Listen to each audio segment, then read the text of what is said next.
recording part 2 to the cloud. And so during the last few hours, I created 20 ideas, guidelines for communicating with your advisory committee and in particular your advisor.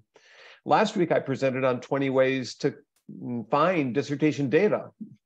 So if there's another 20 ideas you'd like me to talk about in the future, in weeks 7, 8, 9, 10, 11, whatever, send me an email and say, I really want you to talk about this.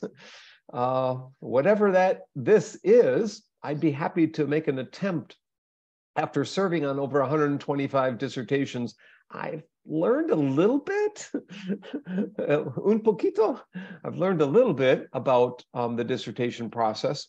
I've seen a lot of dissertations the past 2 years in particular, more than ever in my career, because of having 2 doctoral programs. So I'm seeing a lot, I'm reading a lot, I'm learning still every day. Okay, so there's cautions in what I'm going to show you. And in fact, I start with a caution. My ideas on how to communicate might not be the best for you and your situation. They might not fit your style of communication. They might not fit your philosophy about communication. They might not be specific enough. They might not handhold you enough. The ideas may not resonate with your advisor. So, but let me go through them and then you can ask me questions as we go along or at the end.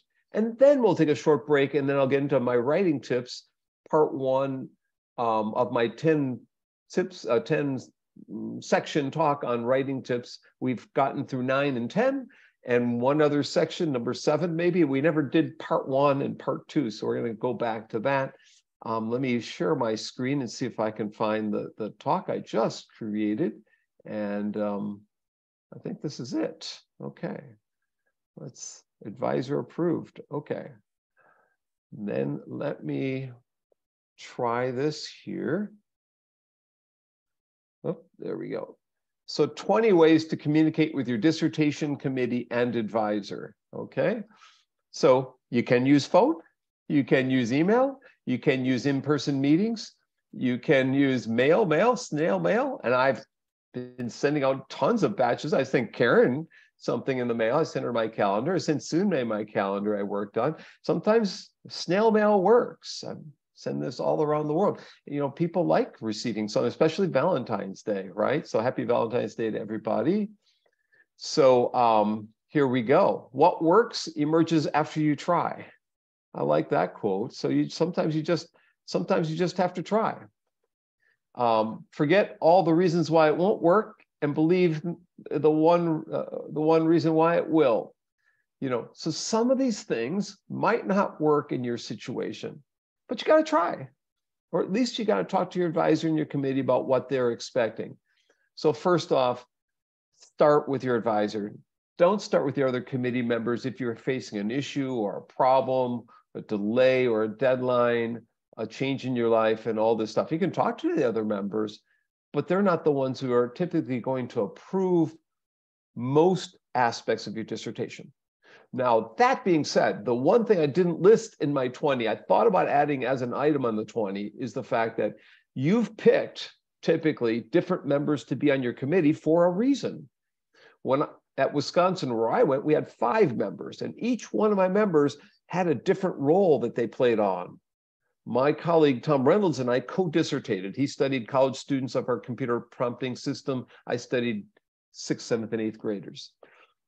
But we directed our study. We didn't need our advisors, but we needed our advisor for certain things along the way and our members of the committee, such as the theoretical aspects or the instrumentation. Just there are different aspects about the study. And the same, that might be true of yours as well, that you might have picked someone on your committee because they're good with qualitative methods or quantitative methods. Well, if you have a quantitative method expert, you're doing structural equation modeling, then you have to meet with them, and your advisor probably doesn't know a whole lot about structural equation modeling or this or that. So while I say start with the advisor, there are times you have to start with the members, and there are times when you start with people who aren't even on your committee. You go to your statistics department or institute or or whatever they're called, the Center for Statistics, whatever it is, and you talk to people there potentially, or you have a colleague, or what. So while typically you start with an advisor, it might not be the end all and be all. You might have to seek other sources out,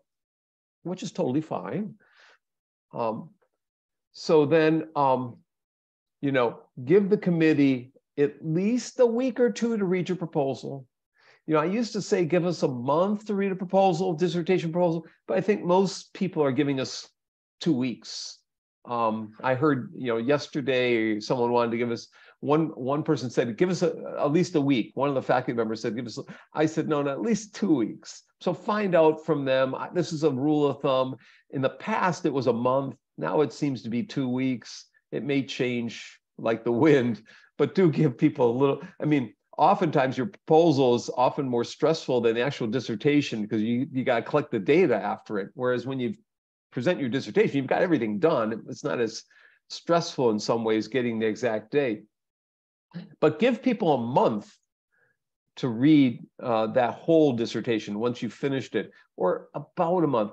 And here at Indiana, people have to make their dissertation announcement a month before their defense. So you have to get it on the schedule a month prior to your defense date. So if you're trying to defend March or May 15th, by April 15th, tax deadline day, she's got to announce what room it's in and so forth. So find out the days that are important.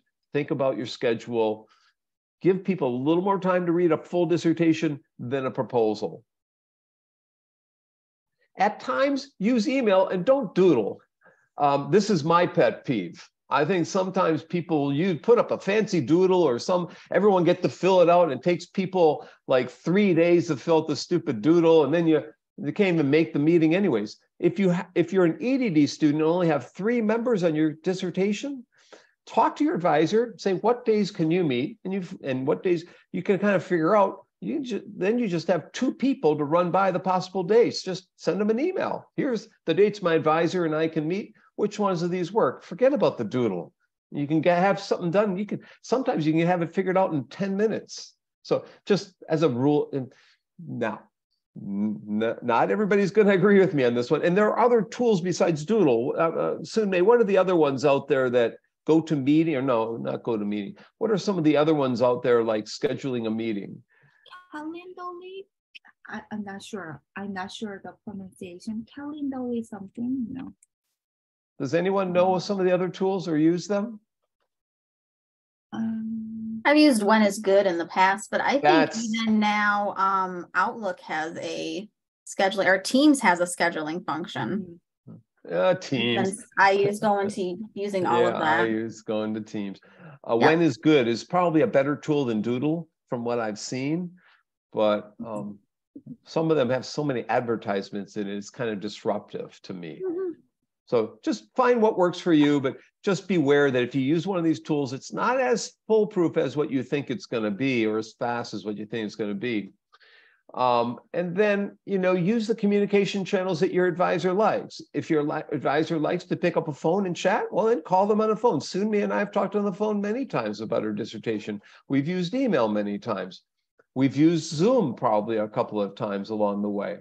So each person has their preferences, and it may depend on the time of day. If your advisor's been in Zoom meetings all day, they maybe don't want to have another one at the end of the day talking about your dissertation. Oftentimes, you can cover what you want in terms of the problems of a dissertation in a 5-minute phone call.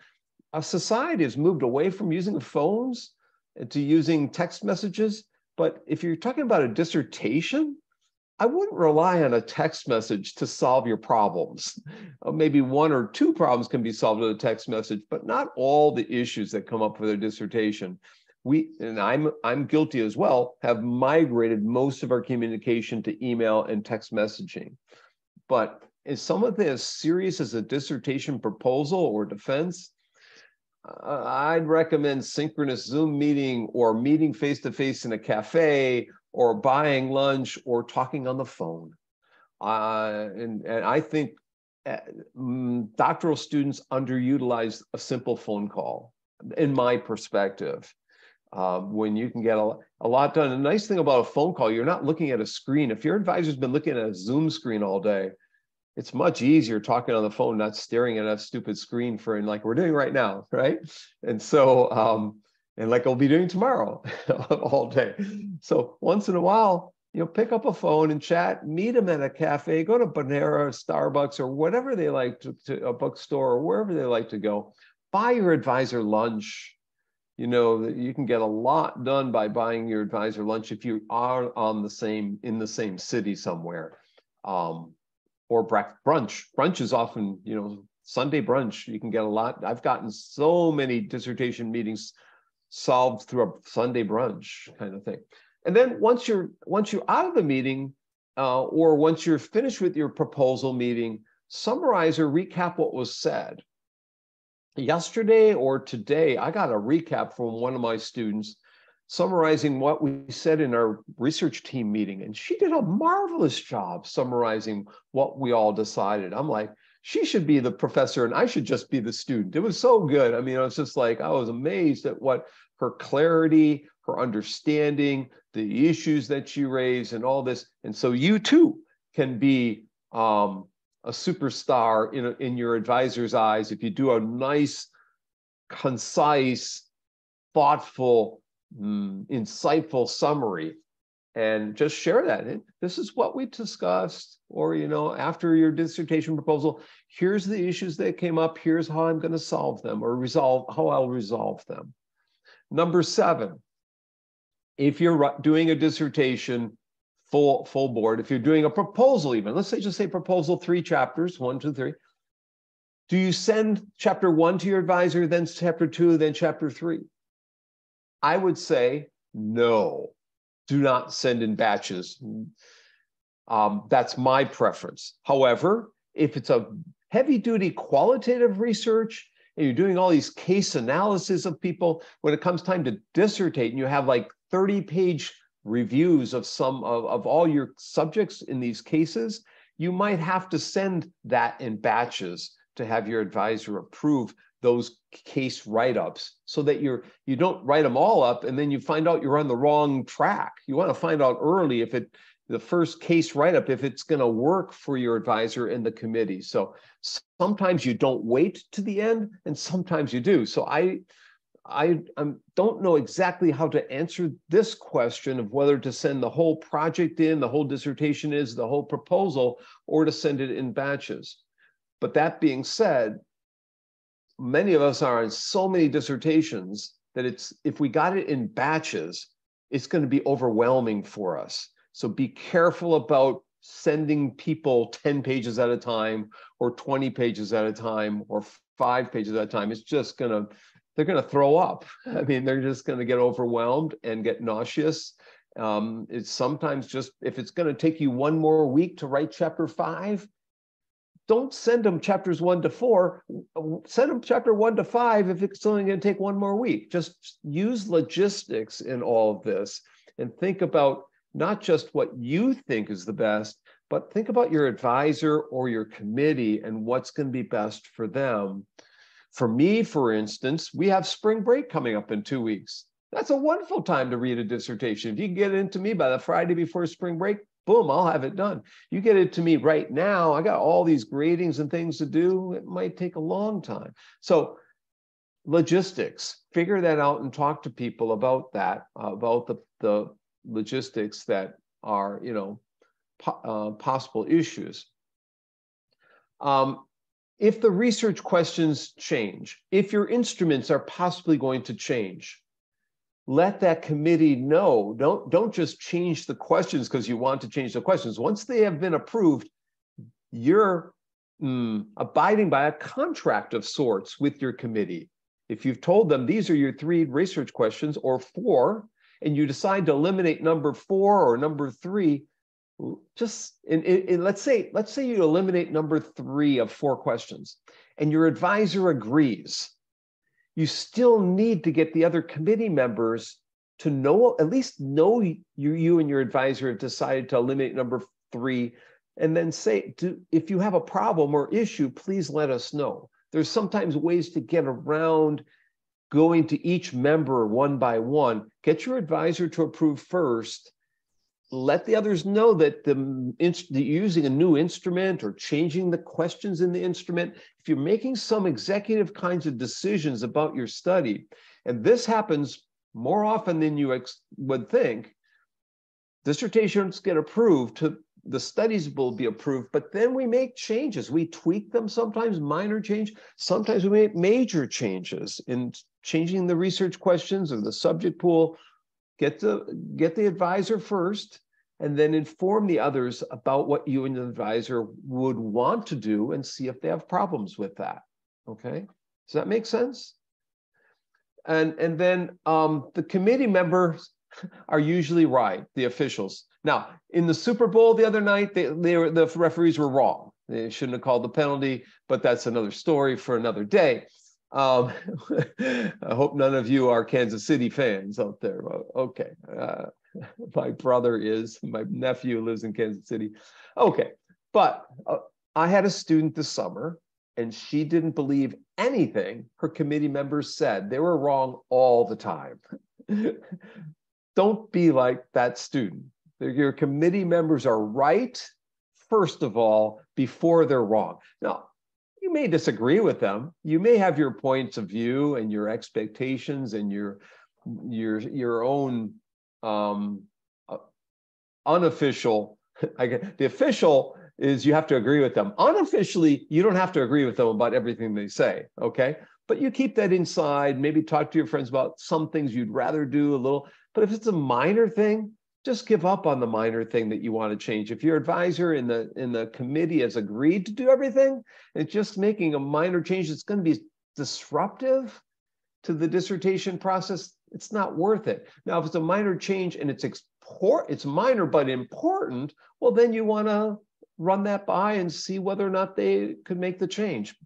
You know, so you kind of use judgment a lot along the way here. Sunmei, it seemed like you wanted to comment on that, on one of these. Did you want to make a comment? No. Okay. But I think that's true. I think that usually committee is right, mostly. Yeah, that's true. And you know, don't get combative with your committee. You know, and many times you may be close personal friends with the members of your committee because you've been there long enough, you've had dinner with them, you might have done different things and been on research projects with them. You might know them well enough that you can say things that might be a little more provocative, or disagreeing with them might be deemed a little more dangerous because you know them well enough that you know that they know you, and you're just, this is how you are and this is the situation. So it depends on the rapport with the advisor, you know, and if let's say you lost a committee member and you've had to add a new one late, don't be disruptive in that. I mean, try to get the new member to buy into what the previous members have said, and just be kind about, just maybe send them a recap of what already has happened and say, do you have any questions about this, you know, kind of thing, and send them a thank you card and that kind of stuff. Be honest about delays, and there are going to be delays. Be honest about problems, and there will be problems. You know, there'll be issues. So if, like I think Adam was talking about, that this, you know, subject pool, you know, there were issues in getting people to complete things. Maybe COVID comes up. I mean, everyone's studies got messed up with COVID, you know, so you just let them know that, you know, maybe there might be a new study that impacts your study that came out after your dissertation was approved, and you need to get that. Maybe they have a new instrument, or maybe they've validated a different instrument, you know, so you might have to change it based on the research in the field has shifted. So some of it depends on how long you've been dissertating. So some people take a fair bit of time. Most people take 6 months to 12 months to a year and a half, typically between 6 months and a year to finish a dissertation is typical. Sometimes a year and a half, sometimes longer, sometimes less than 6 months. If it's less than 6 months, you need approval from the Graduate Studies Board here at IU. I don't know about it at Houston, Karen, but there's a 6-month rule from defense to of a proposal to dissertation defense. So if you experience a problem such as this, you don't have enough subjects, or you changed the way in which you're collecting data because you couldn't get enough via posts in LinkedIn, and now you found other ways, just be honest about that kind of thing. If your situation has changed and it's going to affect your timeline for completion, let's say you have a job opportunity that all of a sudden emerges. Well, if it's pretty serious, like you're going to take a new job, then let people know. If it's something you're thinking about shifting into a new job role, or if you're not really sure, don't even bring it up. Faculty have enough to consider. So if it's more than likely not going to happen, you don't have to let them. Maybe your advisor could know, but no one. You don't have to tell everybody about things. Don't be Chicken Little. Every time the sky is falling on your research project, you don't have to be alarm. Send the 5-alarm fire to get the fire out. No, the sky's not falling on your dissertation. It may look like there's a problem. If there is something that's serious, mention it to your advisor. You don't need to mention it to everyone right away. Just be calm. Be calm, breathe. Watch my podcast show from 2 weeks ago on mindfulness and meditation. Just breathe. And find out your committee's preferences. How do they like to communicate? Like I said, I like phone. Some people like WeChat and Kakao Talk and Line and Facebook, Messenger. Some people like other to meet face to face if possible. If you are residential in a cafe, find out what they would prefer. So always send a thank you. Always send something. If they've done something significant in terms of your research, or you've had to meet them outside of normal hours, or if something has come up and they really did give you a solution, send a thank you. And sometimes you can start with something social when you meet them. Talk about things outside your dissertation as a way to create mutual understanding and mutual knowledge and shared understanding. If you start with a psychologically social situation, social space, and you can get closer and form a community with your committee, and then move to, but they also don't have a lot of time that can spend on the social side. So you have to kind of, decide, do you want to meet them just a business kind of get your main points, or do you want to meet in a cafe and have a cup of tea and a bagel and something and socialize about how things are going? You can make that choice, but I tend to find that short social meetings in a cafe like Starbucks for a half hour, you can get a lot done in a half hour or 1 hour or even 15 minutes, or on the phone for 5 minutes. Phone call for 5 or 10 minutes is a fine way. And avoid overwhelming and overtelling your committee. So many things have come up and it's over, all these things. You don't need to overwhelm them. You can solve some things on your own, or with maybe your friends might solve some things, and they're normally going to be little things. Big things, maybe not. Tell the committee when you have IRB approval. This is one I actually don't hear from students too much when they get their full IRB approval. You would think that most students would let me know, because I'm the PI on their study if I'm their advisor. And often they don't tell me it's been approved. It's kind of weird, actually. So that would help to know that you've got approval, and everyone's going to smile and compliment you, and it's all good feeling. It feels great, But if you're making changes, or if you're just submitting, just tell your advisor when you submitted it or the changes. Don't tell everybody until you have something approved, unless they are waiting for you. They don't need to know every step. Only your advisor and you do, or your director. There's often if you have emeritus professors who are retired as your advisor, then the director might be someone else, and that's important. I'm often a director for language education dissertations, and then their advisor comes from language ed or their chair. Collect pilot and extra data. When you do that, you only need to run that by your advisor. You can tell the other members, maybe at the defense, but if you collected extra additional data along the way, well, you and your advisor can know that you and your advisor can publish it. You and your advisor could present it at AERA or some conference. But if you have this pilot data, the committee will learn about it when you write it up. It'll be in the methods section. You can talk about the pilot. When you defend your proposal, you can talk about it, but you don't need to tell them everything about the pilot, or the extra data won't even go in your dissertation. That's just gravy. That's just stuff if you're in a faculty position that will help you get tenure later on. So I always recommend collecting extra stuff, but not everybody needs to know.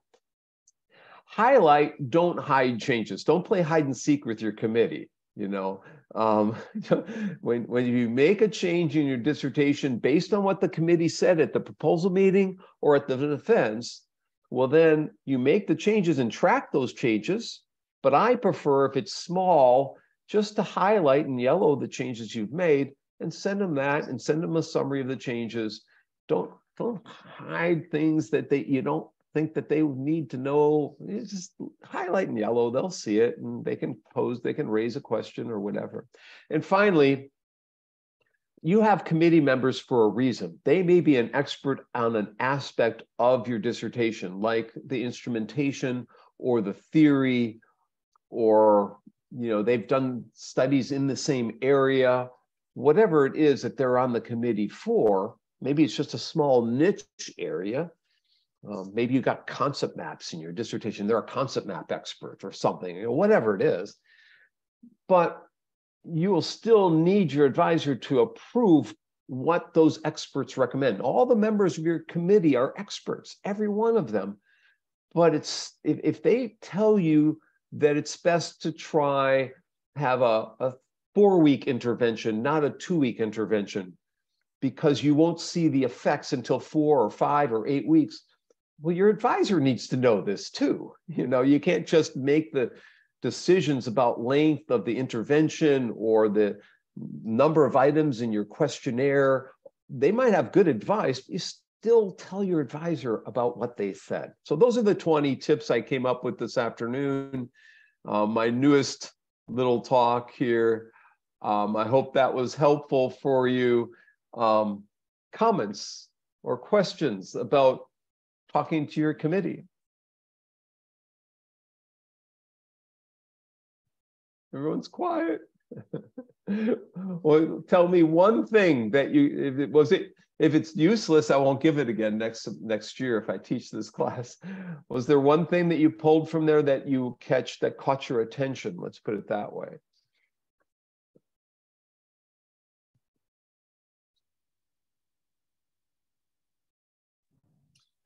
So for me, Dr. Bonk, thank you so very much, because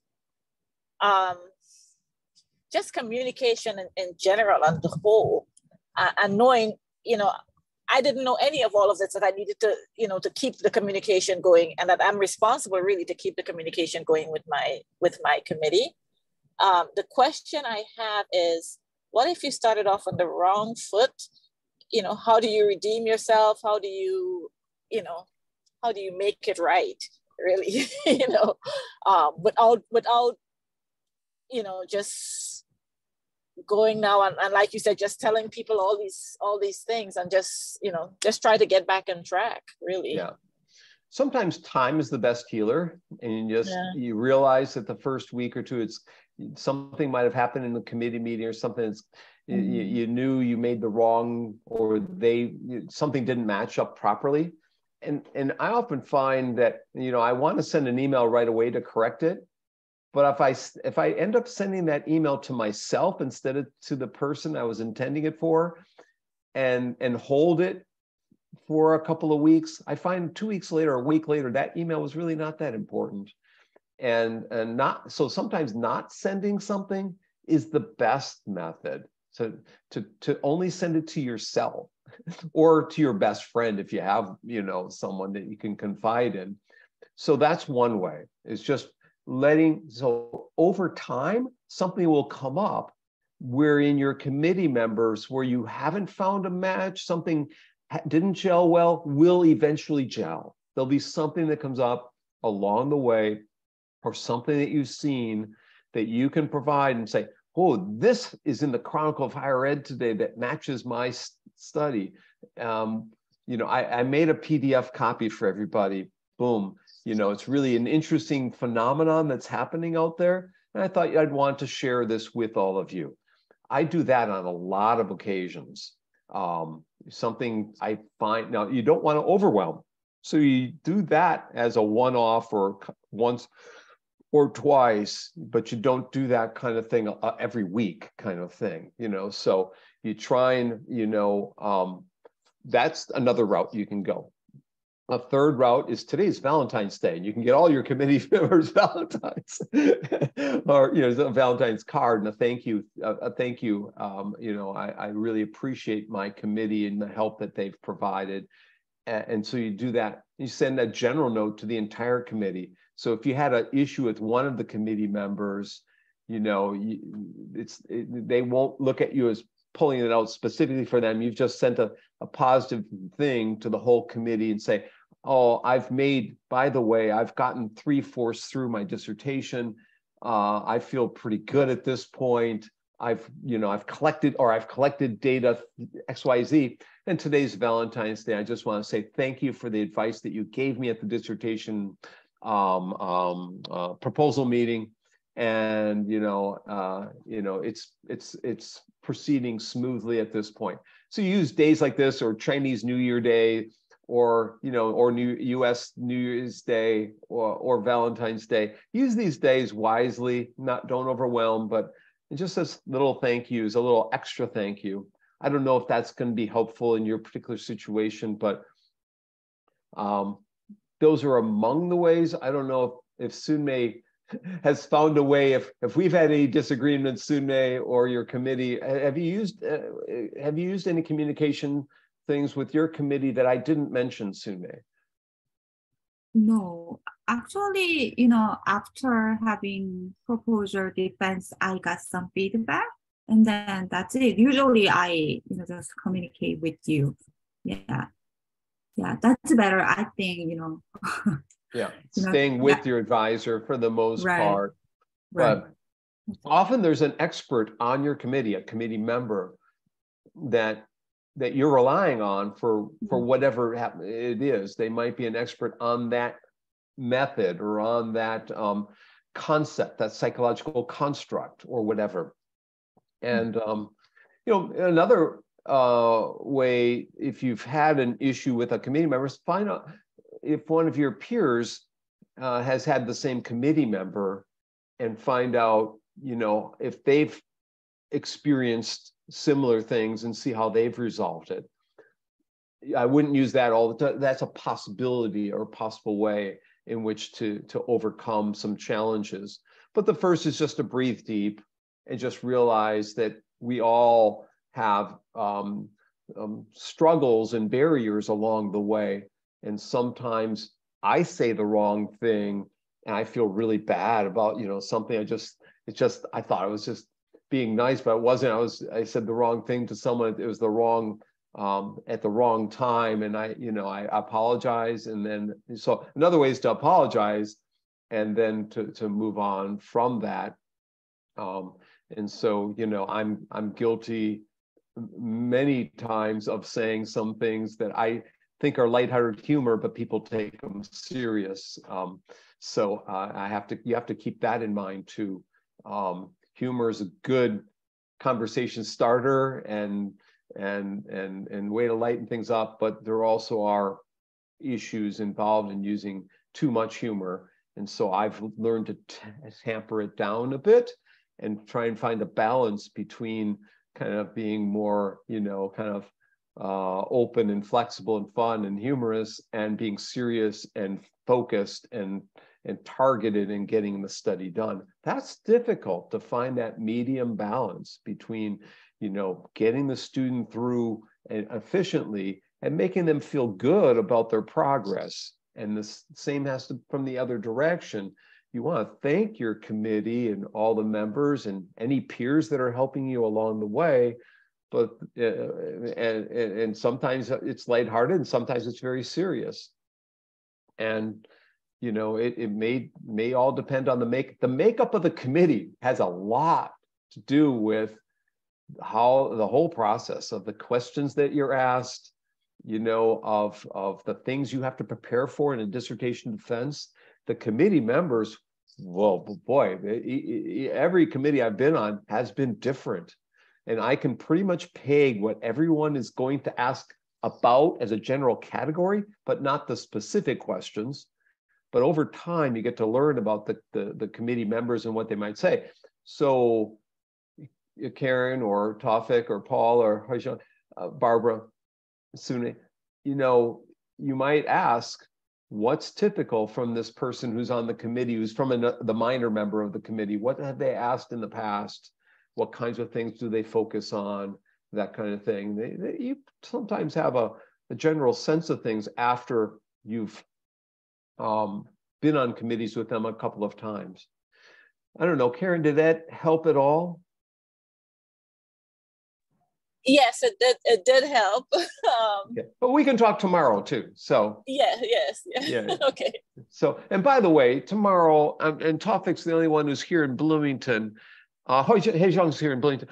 I was looking at the list and saying, if all the Bloomington people would like to meet me at a cafe at some point, but you're all like every other one of you is a face-to-face, and every other one of you is an online student. So, but if the residential students would love to meet with me anytime, Hejong and Tawfiq, if you could get all 5 of you guys to meet me, to just send me a note saying, Dr. Bonk, the 5 of us would like to meet with you on Friday afternoon at Lenny's. Boom, I'll be there. If you want to meet at Starbucks, boom, I'll be there. So, if one of you wants to take it on, or if you want me to ask, I'm happy to ask. I'm happy to meet at the end of the day tomorrow after all 10 meetings. I'm happy to meet all of you together and just have a chat. So if there's any, because I know, sometimes the students who are coming all the way from another country they want to see, their instructors. So I would, and maybe the next time we do one-to-one meetings later in the semester, we'll make sure half of those are face-to-face in Bloomington and the other half will be online. So we'll do them that way. Is that, Hejong, does that help? Tawfiq, does that help? Yeah, I mean, that would be really fun. Hejong? Yes, it will be fun to meet in person all together. Yeah.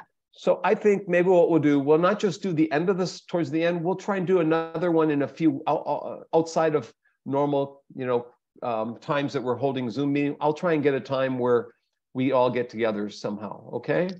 Yeah. So just remind me. I apologize not doing it earlier, not thinking about this earlier. So I've got some writing tips queued up. We got about 10 or 12 minutes left before we'll end for tonight. And we'll meet with you tomorrow. Barbara. Sorry. I was just going to say, I'm looking at the schedule, and if Hejong and Tawfiq want to meet with you together, I can swap times with one of them. It doesn't matter because I'm in between them. Right. Yeah. So that's up to them. Let me look here.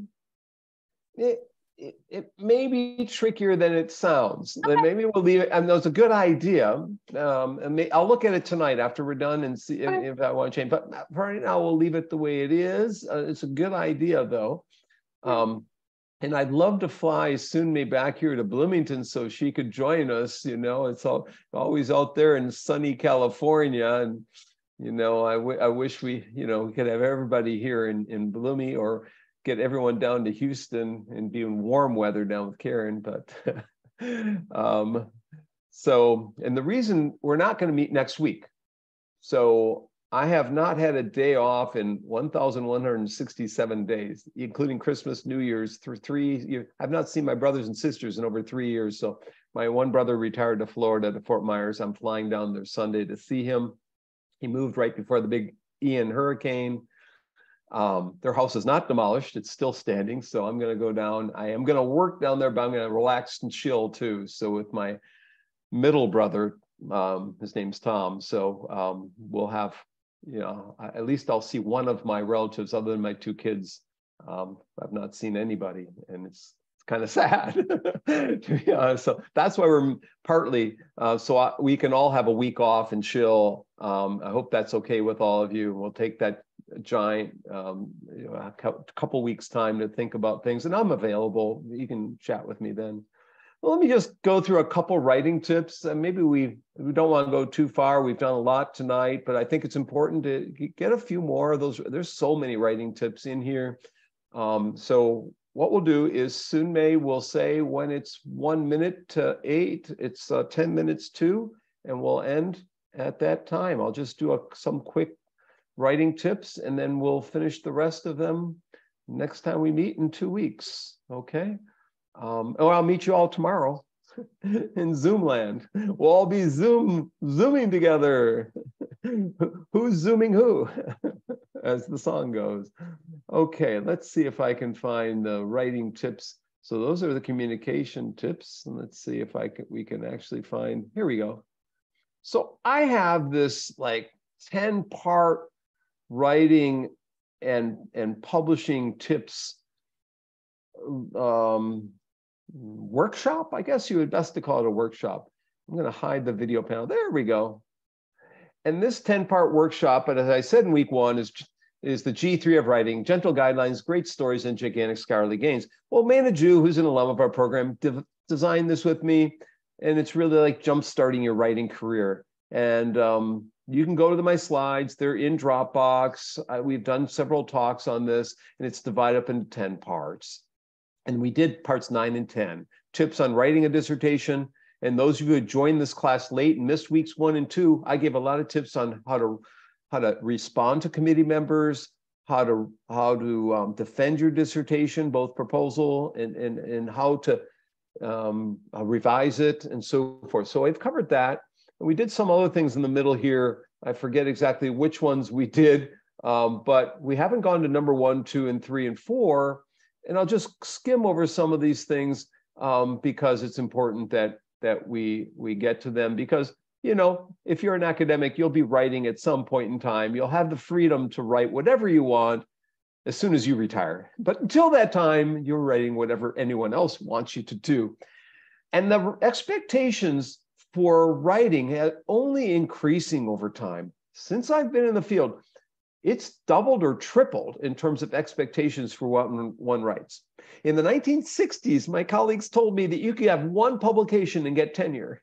It's not that way anymore. If you look at sociology departments across the country, it's very much doubled over the past 20 years.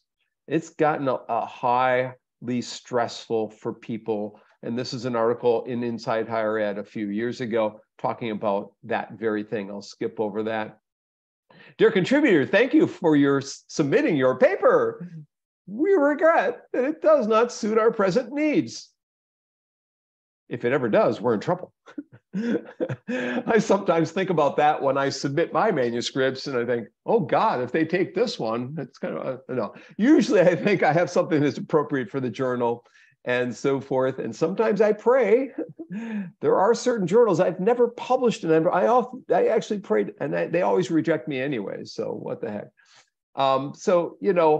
We all have self-doubts. Even productive writers have their self-doubts. We have our easy excuses, and we have our easy way outs.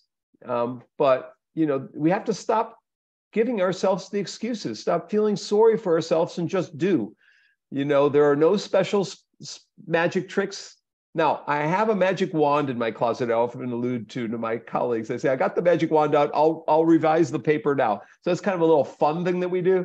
I say I have my magic hat or magic wand. I pull it out, and I actually do have a magic wand. I have a magic suit and so forth. I wear once in a great while. But there really are no magic bullets and no incantations that you can say. But you can get yourself in the mood for the flow for such things to happen. And that flow does happen every once in a while.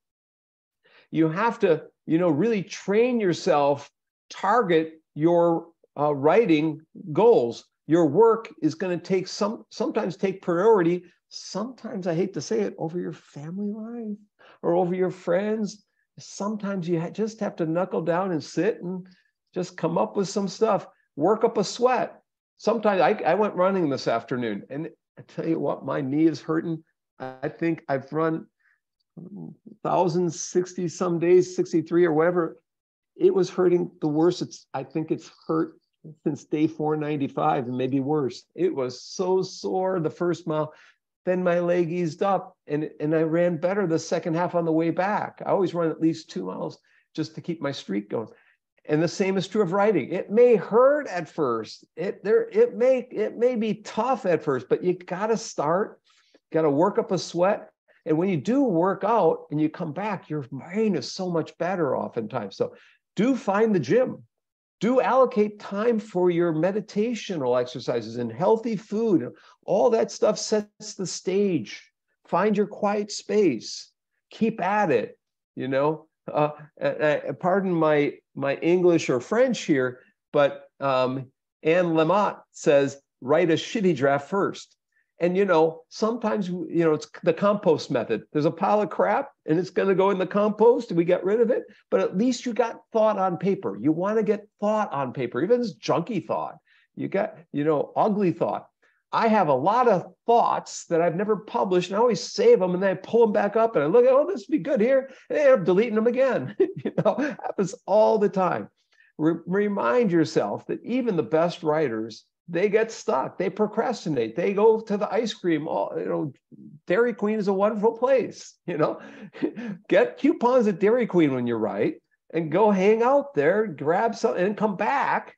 You know, you reward yourself for that first page or 2 pages, and then you go to Dairy Queen or whatever you like to eat or drink, or, you know, it doesn't matter. You have to reward yourself along the way. Behaviorists are right. They're dang right. But they're wrong about a lot of things too.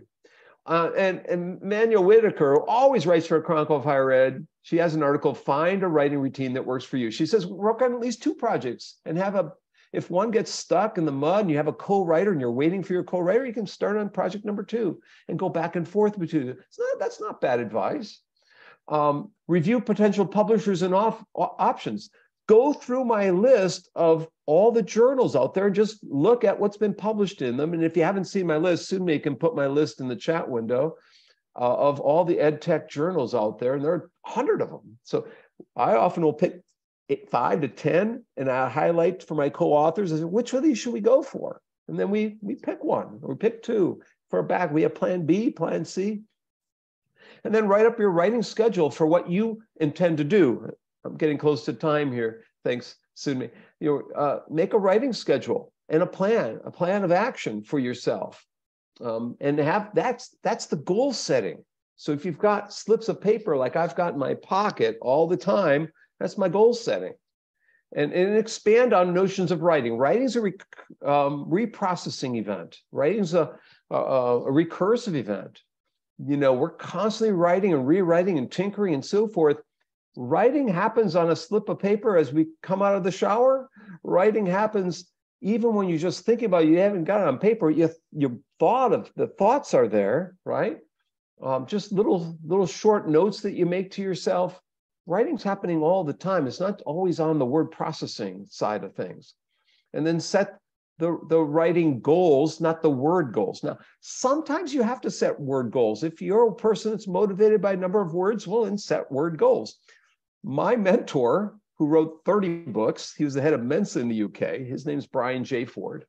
You can look him up. He was on a game show. He's a game show host in the UK. He was on the BBC. He could have interviewed the Beatles. He thought they were never going to make it. It was one mistake. Anyhow, he put a writing goal. He wrote 13,000 words in one day. I'm like, oh my God, I can't do that. But I did get to a significant number. I don't know, it was 5,000 or 10,000. I tried matching him. So sometimes word goals, even if they're junky goals, even if they're shitty goals, it's okay to have word goals, but typically writing goals is a better thing because that creates the metacognitive aids. You want to have strategies.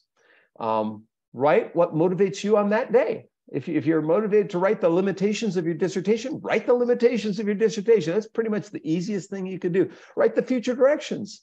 You could write a dissertation in reverse. Start with the ending and work back. Nothing wrong with that. And you might do this one. After the proposal meeting, you might, collect your data and then revise the methods, because you're going to change the methods a little bit. Revise that methods section to update it. And then write the ending, right? Chapter 5 and 4, what you can. And then, or chapter 5, the implications and future. Then write chapter 4. That's kind of a hard chapter sometimes. Chapter 2 and 4 are the harder ones. So write the other ones. And then end with the ice cream cones that get you to do a number 4 and number 2. Establish flexible schedules. If you don't meet your writing goals one day, well, change the timeline. Have every timeline be flexible and, read, edit as you go. You don't read like for weeks and weeks and then sit down to write. You read as you go. Take time out to read a little passage or an article, get back to the writing. You edit as you go. I'm a Beethovenian. I'm constantly editing, just like Beethoven, constantly. Some of you are Mozartians. You're going to write the whole thing down. We're at time here. Thanks, Sudme. So Rebecca Schumann is another one that writes a lot for the Chronicle of Higher Ed. Read her work, and she has one called The Hardest Part About Writing is Rewriting and to Step Away from the Delete button. Don't delete anything. Don't delete anything. Save, save, save. And I wrote the book, The World is Open. It was this thick. We had to cut half of it. I saved the half that we deleted. I saved it in a file in case I want to write an article about it. Just, might be worth, I was going to do a second book, The World is More Open. Well, I almost finished it. I didn't finish it, but don't delete anything. Save it somewhere. Highlight, this is junky text. Highlight the junky stuff in red. And then your advisor knows it's junky stuff. And you highlight the good stuff in green. And the advisor knows you're going to delete the red stuff. Don't delete it right away. Save it in a file called Words Not Used. Save it in a file called Cut Text, C-U-T, Cut Text. But, there are no shortcuts. Even a small subsection of manuscript takes time. So, item by item, paragraph by paragraph, section by section, it all comes together in the end. But you've got to attack it some way, shape, or form. And, go through it and polish it. I edit most papers at least 4 times, and I try go for 7, 8 times for anything I submit, but at least 4 times through, and then I might print it out and read it. It doesn't get good on the first draft. It's over time. It gets better and better. It should. It takes stamina and don't let gibberish words taunt you and haunt you. Messy stuff. Sometimes you have to put the gibberish in there, and you're going to refine the gibberish later on. You got to start with gibberish. It's okay. If you're the only one seeing it, why you care if it looks ugly or if the sentences aren't formed well enough? It's okay. If maybe just you're paying somebody $20 an hour to be your editor, they can see the gibberish too. So you and your editor can see the gooberish, the gibberish, all the gooey words out there. Right? Some people feel write for 25 minutes, 1 to 3 times a day without deleting word. I don't abide by that. I'd rather have you turn your monitor off and type without looking at the words for 25 minutes or 5 minutes or whatever it is. And then bracket stuff. If you think you're going to delete it and should, bracket it and tell yourself in the comments that this is going to be deleted later. You don't have to delete it right away, because maybe you might end up saving it. It's been a lot of times I've thought I'm going to do it. Then I get a new thought. Oh, I could change this a little bit and it'd be a great sentence. Okay. If things you're not certain about or you don't like too much, if Hae-Jung writes this stuff in there and she's like, oh, I don't really like that sentence, well, highlight in red or a different color, or write it in purple, right? I'm wearing purple today. Just put it in purple. After you delete, break the habit of deleting, you can then start to delete, Rebecca says. You got to get yourself out of the habit of deleting and give yourself permission later to delete. So stop the deletions, and then once you've edited many times, then go ahead and delete, but put it in another file. Don't just delete paragraphs, save it for another paper. It can be good starter text. And trust yourself. You know your subject. You've read a lot. You don't have just go ahead and write the ideas down and then run it by an expert if you want to, you know, so your mentor, your idol, your hero, or whatever may be, you know, out there. Avoid setting ridiculously high standards for yourself. I had a colleague in the ed psych department who went to grad school with me. We hired her at IU a few years later. We both had the same advisor in human development. I had two advisors, one in human learning, one human development. My advisor and I are going to, okay, I'm going to stop there. My advisor and I are going to meet for lunch next Wednesday in Florida. He retired to Naples. He was the dean at the University of Minnesota and dean at Iowa after being at Wisconsin with me. If you ever read the Ed Researcher, which is you get the Ed Researcher little magazine if you're a member of AERA, American Education Research Association, he was the editor of that. Well, Steve Houston's his name. Steve and I, we're going to have lunch with another advisor of mine, a guy named Richard Lair, one of the smartest people I know. So next Wednesday, I'm going to have a nice powwow with my old advisory team. Well, anyways, my colleague in the School of Ed at IU, she had the same advisor as me, Steve Houston, and she decided she could only publish in Tier 1 journals, and she got frozen. She almost didn't get tenure. She would not budge to go to a lower journal. Sometimes you have to try Tier 2 journals and Tier 3. So next time I'm going to go through how to take the plunge and just start writing, how to select a journal, how to find the quality journals versus those that aren't so high quality, right? That we want to avoid the scam journals and all that. I'll talk about that too next time. But my colleague, she got tenure because one of her grad students was really good. And her grad student went to Vanderbilt. That's how smart she, then she started writing, you know, with one of her grad students, all these things just started coming out. So the right partner sometimes helps. And she found the right partner at some point. I found out we're going to get a little award for research collaboration at AERA, International Research Collaboration. And one of my former students graduated in 2004. And it took her till 2020 to get a tenure track job, 16 years. And her and I are going to get a little recognition for all the research we've done over the last 3 years. We have 14 journal articles. 12 of them are that type tier journals. She is so good. She is so tenacious. She's such a quality writer. She's in Korea. She's at Kwangwon National University. And sometimes you just find the right partner, the right symbiotic relationship, and it just flows. So it doesn't happen right away, but you know, so those are some tips. I've got a lot more tips related to writing. I gave you some tips about communication. Adam gave you tips tonight about human subjects. So you've got 3 rounds of different tips for tonight. I think it was a full-on night of things in this class. It was full bore tonight. Does anyone have a comment or a question before we end? Can I ask, did anyone learn anything from the writing tips from that last part? Was that helpful or not? No deletion. That's really important. Yeah.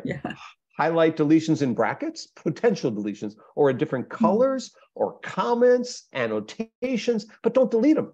Or if you do, put them in a file to save those deletions. Call it cut text, or, you know, starter text, you know, whatever you want to call it. Give it a name, but don't, you know, you've spent time thinking of those things. They're important. Your grandchildren might want to read them someday, or your nephews and nieces someday. That may come into a manuscript somewhere, you know, that may impress somebody of your relatives down the road. Probably not, but maybe, you know. And then one thing, tomorrow's 101 Zoom meeting is the same link. The same link. Tomorrow's the same link for everybody. Yeah. So and soon maybe we'll join for about half of them. You know, so some she'll be there and join us for her opinions as well. And I may come from you outside of my deck. It's going to be warm enough. It's going to be 60 degrees tomorrow. So I'm going to be outside for some of them. I hope. I'll show you the back forest if you're interested. And so any comments? Any final things? Somebody else besides Sume, say the final words. Give us a ending speech.